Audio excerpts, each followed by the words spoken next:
Two ৰঞ্জিতাছ videos মোৰ মৰমৰ ছাত্ৰ ছাত্ৰী আজি তোমালোকৰ ভিডিঅ' হ'ব যোৱা বছৰৰ বছৰীক্ষা পৰীক্ষা 2023-24 বৰ্ষৰ বিষয় সমাজ বিজ্ঞান শ্ৰেণীৰ তৃতীয় শ্ৰেণীৰ যোৱা বছৰৰ বছৰীক্ষা পৰীক্ষাত দিয়া আটাইবোৰ প্ৰশ্ন লগতে উত্তৰবোৰ মই লিখি আনিছোঁ। তোমালোকে যদি চেনেলত নতুনকৈ আহিছা চেনেল ছাবস্ক্ৰাইব কৰি থৈ দিবা, নতুন নতুন ভিডিঅ' নটিফিকেশ্যন পোনপ্ৰথমতে পাবা। মৰমৰ ছাত্ৰ ছাত্ৰী তোমালোকক সময় দিয়া হৈছে 3 ঘণ্টা, সৰ্বমুঠ নম্বৰ হৈছে 100 নম্বৰৰ পৰীক্ষা হয়। মৰমৰ ছাত্ৰ ছাত্ৰী তোমালোকৰ বিষয় সমাজ বিজ্ঞানৰ কিতাপৰ পৰা বহুতো পাঠৰ প্ৰশ্ন উত্তৰৰ ভিডিঅ' মোৰ চেনেলত দিয়া হৈছে, তোমালোকে চোৱা নাই যদি চাই ল'ব পাৰিবা। প্ৰশ্ন কাকতৰ পৰা আটাইবোৰ প্ৰশ্নবোৰ লগতে উত্তৰবোৰ মই লিখি আনিছোঁ, মই তোমালোকক পঢ়ি শুনাম, তোমালোকে ধুনীয়াকৈ শুনিবা। লগতে তোমালোকেও কোনটো প্ৰশ্নৰ উত্তৰ তোমালোকে শুদ্ধকৈ জানা অথবা তোমালোকৰ কিমান মুখস্থ হৈছে তোমালোকে নিজৰো পৰীক্ষা ল'ব পাৰিবা। মৰমৰ ছাত্ৰ ছাত্ৰী তোমালোকক কেৱল অভ্যাসৰ কাৰণেহে মই যোৱা বছৰৰ প্ৰশ্নৰ উত্তৰ আলোচনা কৰিছোঁ। এইটো নহয় যে তোমালোকক এইবিলাক প্ৰশ্নই তোমালোকক পৰীক্ষাত আহিব, এনেধৰণৰ প্ৰশ্ন আহিব পাৰে বুলিহে মই তোমালোকক দেখাইছোঁ। প্ৰশ্ন কাকতৰ উত্তৰবোৰ তোমালোকে কেনেকৈ লিখিব লাগে মাজে মাজে মই তোমালোকক বুজাই যাম। 1 নং প্ৰশ্নত দিয়া হৈছে কেৱল উত্তৰ লিখা। এটা প্ৰশ্নৰ উত্তৰ লিখিলে 1 নম্বৰকৈ দিয়া হ'ব, 10টা প্ৰশ্ন আছে 10 নম্বৰ, ঠিক আছে। ক প্ৰশ্নত দিয়া হৈছে এটা ধৰ্মীয় উৎসৱৰ নাম লিখা। তোমালোকে উত্তৰত লিখিবা এটা ধৰ্মীয় উৎসৱৰ নাম হ'ল অম্বুবাচী মেলা অথবা দুৰ্গা পূজা। খ প্ৰশ্ন মহাবাহু শব্দৰ অৰ্থ কি? মহাবাহু শব্দৰ অৰ্থ হ'ল বৰ শক্তিশালী। গ প্ৰশ্ন আমাৰ ৰাজ্য অসমক কিয় নদী প্ৰধান ৰাজ্য বুলি কোৱা হয়?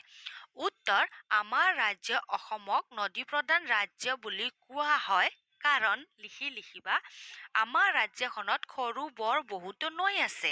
ঘ প্ৰশ্ন গংগা নদীৰ উৎপত্তিস্থল ক'ত আছে? উত্তৰত লিখিবা গংগা নদীৰ উৎপত্তিস্থল হিমালয় পৰ্বতত আছে। উংগ প্ৰশ্ন মুদ্ৰাৰ প্ৰধান কাম কি? উত্তৰত লিখিবা মুদ্ৰাৰ প্ৰধান কাম হ'ল বয় বস্তু কিনা বেচা কৰা। প্ৰথম ছ প্ৰশ্ন জাপানৰ মুদ্ৰাক কি বোলা হয়? উত্তৰত লিখিবা জাপানৰ মুদ্ৰাক ইয়েন বোলা হয়। দ্বিতীয় ছ প্ৰশ্ন অশোক স্তম্ভটোত দেৱনাগৰী আখৰেৰে কি বুলি লিখা আছে? উত্তৰত লিখিবা অশোক স্তম্ভটোত দেৱনাগৰী আখৰেৰে সত্যমেম জয়তে বুলি লিখা আছে। বৰ্গীয় জ প্ৰশ্ন আমাৰ ৰাষ্ট্ৰীয় জন্তু কি? উত্তৰ আমাৰ ৰাষ্ট্ৰীয় জন্তু হ'ল বাঘ। ঝ প্ৰশ্ন আমাৰ ৰাজ্যৰ বৰ্তমানৰ ৰাজ্যপাল গৰাকীৰ নাম লিখা। উত্তৰ আমাৰ ৰাজ্যৰ বৰ্তমানৰ ৰাজ্যপাল গৰাকীৰ নাম হ'ল লক্ষ্মণ প্ৰসাদ আচাৰ্য। ঞ প্ৰশ্ন অসমৰ কোন অঞ্চলৰ হোলী গীত বিখ্যাত? উত্তৰ অসমৰ বৰপেটা অঞ্চলৰ হোলী গীত বিখ্যাত। মৰমৰ ছাত্ৰ ছাত্ৰী মই কেৱল উত্তৰ লিখি ৰাখিছোঁ, মই তোমালোকক মাতি শুনালোঁ, তোমালোকে প্ৰশ্নৰ লগত উত্তৰ মিলাই লিখিবা নিজৰ পৰীক্ষাৰ উত্তৰ বহীত। 1 নং প্ৰশ্নবোৰৰ উত্তৰ আটাইবোৰ আলোচনা কৰা হৈ গ'ল। এতিয়া আমি 2 নং প্ৰশ্ন কাকতত কি দিয়া হৈছে আলোচনা কৰিম। 2 নং প্ৰশ্নত দিয়া হৈছে প্ৰশ্ন কাকতত খালী ঠাই পূৰ কৰা, কেৱল শব্দটোহে লিখা, কেৱল শব্দটোহে লিখিব লাগিব। সম্পূৰ্ণ বাক্য তোমালোকে উত্তৰ বহীত লিখিব নালাগে, কেতিয়াবা লিখিব লাগিলে ইয়াত লিখি দিয়া হয়, ধুনীয়াকৈ তোমালোকে পঢ়ি ল'বা। আৰু এটা উত্তৰ লিখিলে তোমালোকে শুদ্ধকৈ 1 নম্বৰ পাবা। 10টা প্ৰশ্ন দিয়া হৈছে, শুদ্ধ 10টা হ'লে 10 নম্বৰ পাবা। তোমালোকক মই কৈছিলোঁ যে প্ৰশ্নবোৰৰ উত্তৰ কেনেকৈ লিখিবা বুলি, সেইকাৰণে বুজাই দিলোঁ। কেৱল শব্দটোহে লিখা বুলি আহিলে খালী ঠাইত কেৱল শব্দটোহে লিখিবা উত্তৰ বহীত, ঠিক আছে। ক মানৱ সমাজৰ আটাইতকৈ সৰু গোটটো হ'ল পৰিয়াল। ইয়াত পৰিয়াল, ঠিক আছে, খালী ঠাইত দিয়া হোৱা নাছিলে, আমি পৰিয়াল লিখিলোঁ। খ প্ৰশ্ন খোৱা বস্তু পানী আৰু বিদ্যুতৰ অপব্যয় কৰিব নালাগে। গ প্ৰশ্ন সাধাৰণতে ডাঙৰ নদীৰ মোহনাত ব-দ্বীপৰ সৃষ্টি হয়। ঘ প্ৰশ্ন পদুম ফুল আমাৰ ৰাষ্ট্ৰীয় ফুল। উংগ প্ৰশ্ন ফাকুৱা উৎসৱক নামনি অসমত দৌল উৎসৱ বুলিও কোৱা হয়। প্ৰথম ছ প্ৰশ্ন কঙালীয়ে অভাৱ থকাকে বুজায়। দ্বিতীয় ছ প্ৰশ্ন বহুতো ৰাজ্য লগ হৈ এখন দেশ গঠন হয়। বৰ্গীয় জ প্ৰশ্ন দীপাৱলীক পোহৰৰ উৎসৱ বুলি কোৱা হয়। ঝ প্ৰশ্ন আমাৰ দেশ ভাৰতত মুদ্ৰাক টকা বুলি কোৱা হয়। ঞ প্ৰশ্ন অশোক স্তম্ভটোত 24ডাল শলা বা দণ্ড আছে। 2 নং প্ৰশ্নৰ উত্তৰ আটাইবোৰ লিখি শেষ হোৱাৰ পিছত তোমালোকে এনেকৈ আণ্ডাৰলাইন কৰিবা, ঠিক আছে। এতিয়া আমি 3 নং প্ৰশ্নত কি দিয়া হৈছে আলোচনা কৰিম। তিনি নং প্ৰশ্নত দিয়া হৈছে হয় নে নহয় লিখা, কেৱল হয় বা নহয় লিখিবা। ইয়াতো আমাক দিয়া হৈছে তোমালোকে সম্পূৰ্ণ বাক্য লিখিব নালাগে উত্তৰ বহীত, হয় নে নহয় লিখিবা। ইয়াতো আমাক এটা প্ৰশ্নত 1 নম্বৰকে দিয়া হৈছে, 10টাত 10 নম্বৰ দিয়া হৈছে। ক, আমাৰ ৰাষ্ট্ৰীয় প্ৰতীকটোৰ অংশ দুটা। হয়। খ, ভ্ৰমণে কেৱল আন ৰাজ্য বা দূৰৰ ঠাইলৈ যোৱাটোকে বুজায়। নহয়। গ, শিখ ধৰ্মগুৰুসকলৰ জন্মদিনটোক গুৰু পৰব উৎসৱ বুলিও কোৱা হয়। হয়। ঘ প্ৰশ্ন, আমাৰ তিনিওটা বিহুকেই কৃষিভিত্তিক উৎসৱ বোলা হয়। হয়। উঙ প্ৰশ্ন, নদী এখনে যিটো অঞ্চলৰ পৰা পানী কঢ়িয়াই আনে সেই অঞ্চলটোক নদীখনৰ মোহনা বোলে। নহয়। প্ৰথম ছ প্ৰশ্ন, গাঁৱৰ মুখিয়ালজনক মৌজাদাৰ বোলে। নহয়। দ্বিতীয় ছ প্ৰশ্ন, আমাৰ দেশৰ নিচিনা পৰাধীন দেশত বাস কৰা লোকসকলক নাগৰিক বোলে। নহয়। পৰীক্ষা জ প্ৰশ্ন, ঘৰখনৰ পৰিৱেশ চাফা আৰু পৰিষ্কাৰ হ'ব লাগে। হয়। ঝ প্ৰশ্ন, কাতি মাহত পথাৰৰ ধানে গেৰ মেলে। হয়। ঞ প্ৰশ্ন, খেলত জয় আৰু পৰাজয়ক সহজভাৱে ল'ব নালাগে। নহয়। 4 নং প্ৰশ্নত দিয়া হৈছে প্ৰশ্ন কাকতত ক অংশৰ লগত খ অংশ মিলোৱা। ক অংশৰ লগত খ অংশ মিলাই লিখিবলৈ দিয়া হয়। তোমালোকক আগৰ পৰীক্ষাতো প্ৰশ্ন দিয়া হৈছিলে, তোমালোকে গমেই পাইছা। ইয়াত কি দিয়া হৈছে, সমান চিন দি মিলোৱা, মানে ক অংশৰ লগত খ অংশ আঁচ টানি মিলাই লিখিবলৈ দিয়া হোৱা নাই, সমান চিন দি মিলাই লিখিবলৈ দিয়া হৈছে। তোমালোকে কৰ পৰা খ অংশ কোনটো মিলে সমান চিন দি লিখিবা।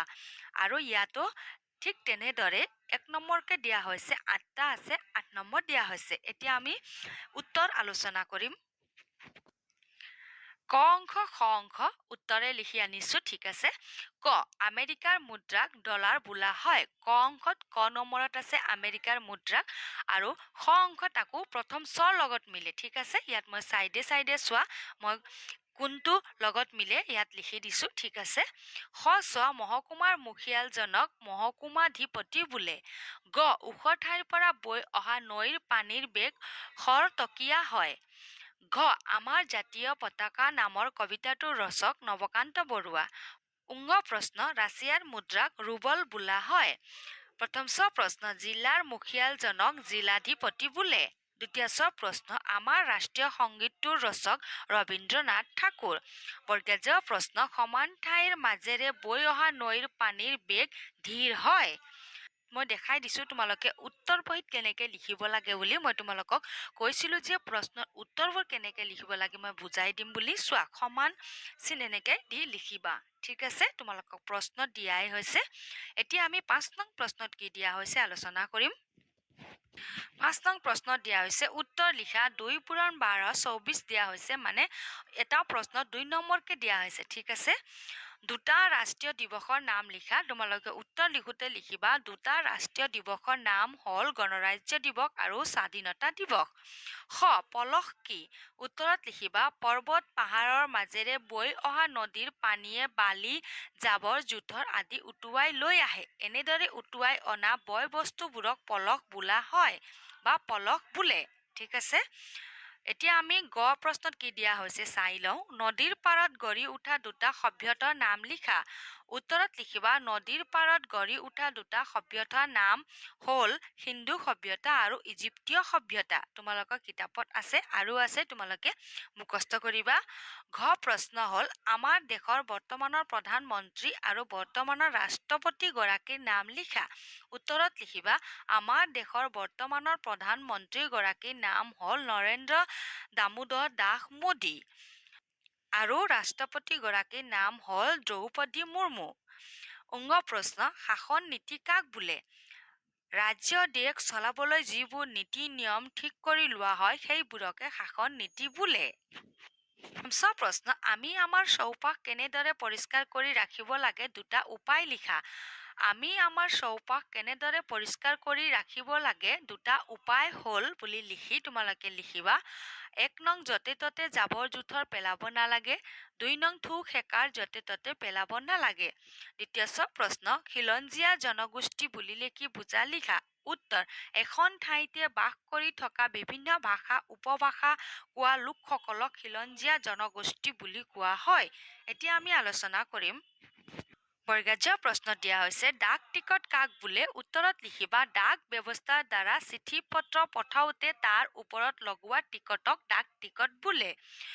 প্ৰশ্ন ভ্ৰমণ কৰিলে হোৱা দুটা লাভৰ বিষয় লিখা উত্তৰত লিখিবা ভ্ৰমণ কৰিলে হোৱা দুটা লাভৰ বিষয় হ'ল ১ নং ভ্ৰমণ কৰিলে নতুন নতুন ঠাইৰ মানুহৰ বিষয়ে জ্ঞান আহৰণ কৰিব পাৰি ২ নং যিমানে ভ্ৰমণ কৰা হয় সিমানে শিকিবলৈ পোৱা যায় আৰু এটা মই তোমালোকক দিছো ৩ নং ভ্ৰমণে আমাক অধিক সুখী আৰু সন্তুষ্ট কৰে।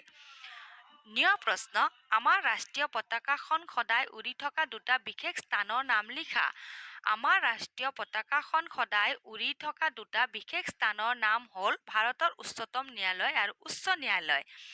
প্ৰশ্ন দিয়া হৈছে ৰঙালী বিহুৰ সময়ত অসমত হোৱা দুটা প্ৰাকৃতিক পৰিৱৰ্তন লিখা উত্তৰত লিখিবা ৰঙালী বিহুৰ সময়ত অসমত হোৱা দুটা প্ৰাকৃতিক পৰিৱৰ্তন হ'ল ১ নং গছে গছে কুঁহিপাত মেলে ২ নং প্ৰাকৃতিক সৌন্দৰ্যই মানুহৰ মন ৰঙীন কৰে ৩ নঙৰ দিছো পুৰণি বছৰে বিদায় লয় নতুন বছৰৰ আগমন হয়।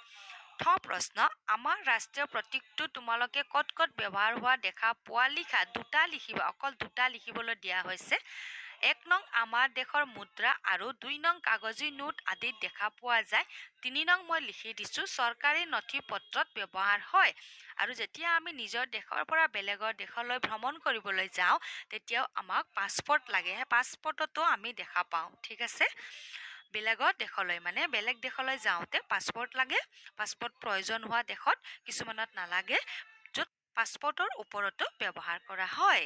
তোমালোকক প্ৰশ্ন জানিবৰ কাৰণে দিছো অশোক স্তম্ভৰ ওপৰত থকা প্ৰতীকটোক ভাৰতৰ ৰাষ্ট্ৰীয় প্ৰতীকৰ মৰ্যাদা দিয়া হৈছে ৫ নং প্ৰশ্নৰ উত্তৰ আটাইবোৰ লিখি শেষ হোৱাৰ পিছত তোমালোকে এনেকে আণ্ডাৰলাইন কৰিবা ঠিক আছে এতিয়া আমি ৬ নং প্ৰশ্নত কি দিয়া হৈছে আলোচনা কৰিম ৬ নং প্ৰশ্নত দিয়া হৈছে প্ৰশ্ন কাকতত অসমৰ ৩খন নদীৰ নাম লিখা উত্তৰত লিখিবা অসমৰ ৩খন নদীৰ নাম হ'ল বৰাক নদী কপিলী নদী ব্ৰহ্মপুত্ৰ নদী ৩ নম্বৰ দিয়া হৈছে চোৱা শুদ্ধকৈ লিখিবা ৭ নং প্ৰশ্ন আমাক চৰকাৰে আগবঢ়োৱা ৩টা ৰাজহুৱা সেৱাৰ নাম লিখা আমাক চৰকাৰে আগবঢ়োৱা ৩টা ৰাজহুৱা সেৱাৰ নাম হ'ল বাট পথ ৰোডছ ২ নং পানী যোগান ৱাটাৰ ছাপ্লাই ৩ নং পুথিভঁৰাল লাইব্ৰেৰী ঠিক আছে ৩ নম্বৰ দিয়া হৈছে তোমালোকে ৬ নং প্ৰশ্নৰ উত্তৰ লিখি উঠি এনেকে আণ্ডাৰলাইন কৰিবা ৭ নঙৰ লিখি উঠিও এনেকে আণ্ডাৰলাইন কৰিবা ঠিক আছে এতিয়া ৮ নং প্ৰশ্নত কি দিয়া হৈছে চোৱা বিদ্যালয়ত মানি চলিবলগীয়া ৩টা নিয়ম লিখা উত্তৰত লিখিবা বিদ্যালয়ত মানি চলিবলগীয়া ৩টা নিয়মবোৰ হ'ল ১ নং বিদ্যালয়খন ধুনীয়াকৈ ৰাখিব লাগে ২ নং বিদ্যালয়ৰ নীতি নিয়ম মানি চলিব লাগে ৩ নং বিদ্যালয়লৈ সদায় পৰিষ্কাৰ হৈ আহিব লাগে অথবা যাব লাগে ৪ নং শিক্ষাগুৰুৱে কোৱা প্ৰতিটো কথাই মনোযোগেৰে শুনিব লাগে মই ৪টা দিছো ঠিক আছে ৯ নং প্ৰশ্ন দিয়া হৈছে খেলা ধূলাৰ পৰা হোৱা আমাৰ ৩টা লাভৰ বিষয় লিখা ৩ নম্বৰ দিয়া হৈছে খেলা ধূলাৰ পৰা হোৱা আমাৰ ৩টা লাভৰ বিষয়বোৰ হ'ল ১ নম্বৰ খেলা ধূলাৰ জৰিয়তে ভৱিষ্যতে খেলুৱৈ হোৱাৰ ইচ্ছা মনলৈ আহিব পাৰে ২ নং খেলা ধূলাই মানুহৰ মনত একতা আৰু মিলা প্ৰীতিৰ সৃষ্টি কৰে ৩ নং খেলা ধূলা কৰিলে আমাৰ শৰীৰ আৰু মন দুয়োটাই ভালেই থাকে ১০ নং প্ৰশ্ন দিয়া হৈছে আমাৰ ৰাষ্ট্ৰীয় পতাকাখনত থকা ৩টা ৰঙৰ অৰ্থ লিখা আমাৰ ৰাষ্ট্ৰীয় পতাকাখনত থকা ৩টা ৰঙৰ অৰ্থ হ'ল গেৰুৱা ৰংটোৱে শক্তি আৰু সাহসৰ কথা বুজায় সেউজীয়া ৰংটোৱে উৰ্বৰতা উন্নতি আৰু পবিত্ৰতাক বুজায় বগা ৰংটোৱে শান্তি আৰু সত্যৰ প্ৰতিনিধিত্ব কৰিছে তোমালোকেও লিখিবা ১১ নং প্ৰশ্ন দিয়া হৈছে আমাৰ ৰাষ্ট্ৰীয় চৰাই কি এই ৰাষ্ট্ৰীয় চৰাই কিহৰ প্ৰতীক আমাৰ ৰাষ্ট্ৰীয় চৰাই কিত ১ নম্বৰ দিয়া হৈছে এই ৰাষ্ট্ৰীয় চৰাই কিহৰ প্ৰতীকত ২ নম্বৰ দিয়া হৈছে আমাৰ ৰাষ্ট্ৰীয় চৰাই হ'ল ময়ূৰ এই ৰাষ্ট্ৰীয় চৰাই সৌন্দৰ্য আৰু গাম্ভীৰ্যৰ প্ৰতীক ১২ নং প্ৰশ্নত দিয়া হৈছে মোহনা কাক বোলে নদীৰ সৃষ্টি কেনেকৈ হয় দুটা কাৰণ লিখা উত্তৰত লিখিবা যিটো অংশত এখন নদী আন এখন নদী আৰু সাগৰত পৰে গৈ তাকে নদীখনৰ মোহনা বুলি কোৱা হয় নদীৰ সৃষ্টি হোৱা দুটা কাৰণবোৰ হ'ল ১ নং সাধাৰণতে ওখ পৰ্বতত জমা হৈ থকা বৰফ গলি নদীৰ সৃষ্টি হয় ২ নং পাহাৰৰ কোনো অংশত থকা ভূগৰ্ভৰ পানীৰ একোটাৰ পৰা নদীৰ সৃষ্টি হয় ১৩ নং প্ৰশ্নত দিয়া হৈছে নিয়ম কি ৰাস্তাত আমি মানি চলিবলগীয়া দুটা নিয়ম লিখা নিয়ম কিত ২ নম্বৰ দিয়া হৈছে আমি মানি চলিবলগীয়া দুটা নিয়ম লিখা ২ নম্বৰ মুঠ 4 নম্বৰ দিয়া হৈছে। উত্তৰ, যিয়ে আমাৰ জীৱনটো নিৰাপদ আৰু চিন্তামুক্ত কৰি তোলে তাকে নিয়ম বোলে। ৰাস্তাত আমি মানি চলিবলগীয়া দুটা নিয়ম হ'ল 1 নং ৰাস্তাত জাবৰ-জোথৰ পেলাব নালাগে, 2 নং ৰাস্তাত খোজ কাঢ়োতে সদায় পদপথেৰে যাব লাগে। ঠিক আছে। 14 নং প্ৰশ্ন, ধাতুৰে নিৰ্মিত আৰু কাগজেৰে নিৰ্মিত মুদ্ৰা দুটাকৈ উদাহৰণ লিখা। উত্তৰ, ধাতুৰে নিৰ্মিত দুটা মুদ্ৰা হ'ল 1 টকা 2 টকা আৰু কাগজেৰে নিৰ্মিত মুদ্ৰা হ'ল 20 টকা 100 টকা। 15 নং প্ৰশ্ন দিয়া হৈছে আমাক অসমৰ গাঁৱে ভূঞে প্ৰচলিত 4বিধ খেলৰ নাম লিখা। 4 নম্বৰ দিয়া হৈছে, চোৱা। নাইবা আৰু এটা প্ৰশ্ন দিয়া হৈছে নদীৰ পৰা আমি পোৱা যিকোনো 4টা সহায় লিখা। আমাক ইয়াত দুটা প্ৰশ্ন দিয়া হৈছে, তোমালোকে দুটাৰ পৰা যিটো সহজ পোৱা লিখিব পাৰিবা, দুটাই নিলিখিবা কিন্তু, ঠিক আছে। এটা লিখিবা, নাইবা থাকিলে এটা প্ৰশ্নৰ উত্তৰ লিখিলে হৈ যাব। অসমত গাঁৱে ভূঞে প্ৰচলিত 4বিধ খেলৰ নাম হ'ল 1 নং কুকুৰা যুঁজ, 2 নং ৰজা ৰাণী খেল, 3 নং বাঁহৰ সজা বন্দুক, 4 নং চেংগুটি। নাইবা প্ৰশ্নত দিয়া হৈছে নদীৰ পৰা আমি পোৱা যিকোনো 4টা সহায় লিখা। নাইবা প্ৰশ্নত দিয়াৰ প্ৰশ্নৰ উত্তৰো আলোচনা কৰিম। নদীৰ পৰা আমি পোৱা 4টা সহায় হ'ল 1 নং নদীৰ পানীৰে মাটি সাৰুৱা কৰে, 2 নং নদীৰ পানী খেতি বাতিত ব্যৱহাৰ কৰা হয়, 3 নং নদীৰ পানীৰ সোঁতৰ পৰা বিদ্যুৎ উৎপাদন কৰা হয়, 4 নং নদীৰ পানী শোধন কৰি মানুহে খাব পাৰে। 16 নং প্ৰশ্নত দিয়া হৈছে নাগৰিক হিচাপে আমাৰ 4টা কৰ্তব্য লিখা। 4 নম্বৰ দিয়া হৈছে নাইবা বুলি ইয়াতো প্ৰশ্ন দিয়া হৈছে তলৰ কোনটো উৎসৱ কোন জনজাতিয়ে পালন কৰে লিখা। তোমালোকে দুটাই প্ৰশ্ন পঢ়িবা। প্ৰথমতে এইটো প্ৰশ্ন দেখা পাবা, তেতিয়া তোমালোকক লাগিব যে নাজানো বা নিলিখো বুলি নাভাবিবা। নাইবা তলত দিয়া প্ৰশ্ন আছে নহয়, পঢ়িবা, দুটাৰ পৰা এটা লিখিবা, হৈ যাব, ঠিক আছে। ইয়াত দিয়া হৈছে তলৰ কোনটো উৎসৱৰ কোন জনজাতিয়ে পালন কৰে লিখা। বাথৌ পূজা, চমাংকন, টুচু পূজা, আলি আই লৃগাং। উত্তৰত লিখিবা নাগৰিক হিচাপে আমাৰ 4টা কৰ্তব্য হ'ল 1 নং ৰাষ্ট্ৰীয় সংগীত আৰু ৰাষ্ট্ৰীয় পতাকাৰ প্ৰতি সন্মান প্ৰদৰ্শন কৰা, 2 নং ৰাজহুৱা সম্পত্তিক সুৰক্ষিত কৰি ৰখা, 3 নং সকলো মানুহৰ লগত মিলাপ্ৰীতি অটুট ৰখা, 4 নং দেশৰ আইন কানুন নীতি নিয়ম মানি চলা। নাইবাত দিয়া প্ৰশ্নৰ উত্তৰো আলোচনা কৰিম। বাথৌ পূজা বড়ো জনজাতিয়ে পালন কৰে, চমাংকন কাৰ্বি জনজাতিয়ে পালন কৰে, টুচু পূজা চাহ জনজাতিয়ে পালন কৰে, আলি আই লৃগাং মিচিং জনজাতিয়ে পালন কৰে। ঠিক আছে, তোমালোকক দুটা প্ৰশ্নৰ পৰা কোনটো সহজ লাগে তোমালোকক সেইটো উত্তৰ লিখিলে হৈ যাব। 4 নম্বৰ আছে। মৰমৰ ছাত্ৰ ছাত্ৰী, যোৱা বছৰৰ বছৰীক্ষা পৰীক্ষা 2023-24 বৰ্ষৰ প্ৰশ্ন কাকতত দিয়া 8 টাইপৰ প্ৰশ্নৰ উত্তৰ আলোচনা কৰা হৈ গ'ল। মৰমৰ ছাত্ৰ ছাত্ৰী, ভিডিঅ' ভাল লাগিলে লাইক কৰিবা। আশা ৰাখিছোঁ তোমালোকক ভিডিঅ'ৰ পৰা অলপ হ'লেও সহায় হ'ব বুলি। নতুনকৈ আহিছা যদি চেনেল ছাবস্ক্ৰাইব কৰি থৈ দিবা, নতুন ভিডিঅ' নটিফিকেশ্যন পাবা। অন্য বিষয়ৰ প্ৰশ্ন উত্তৰ, যোৱা বছৰৰ বছৰীক্ষা পৰীক্ষাৰ প্ৰশ্ন উত্তৰ আলোচনা কৰা ভিডিঅ' মোৰ চেনেলত আহিব। চেনেল ছাবস্ক্ৰাইব কৰি থৈ দিবা, প্ৰথমতে নটিফিকেশ্যন পাবা। আজিৰ কাৰণে ধন্যবাদ, আকৌ লগ পাম আমি নতুন ভিডিঅ'ত।